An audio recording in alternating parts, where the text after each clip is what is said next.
உலகம் எனக்கென்றும் விளங்காதது, உறவே எனக்கென்று விளங்கானது. அடடா முந்தானை சிறையானது, இதுவே என் வாழ்வில் முறையானது.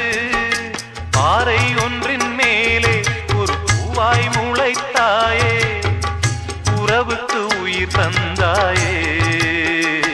நானே எனக்கு நண்பன் இல்லையே, உன்னால் ஒரு சொந்தம் வந்ததே. என்னைத்தானே தஞ்சம் என்று நம்பி வந்தாய்.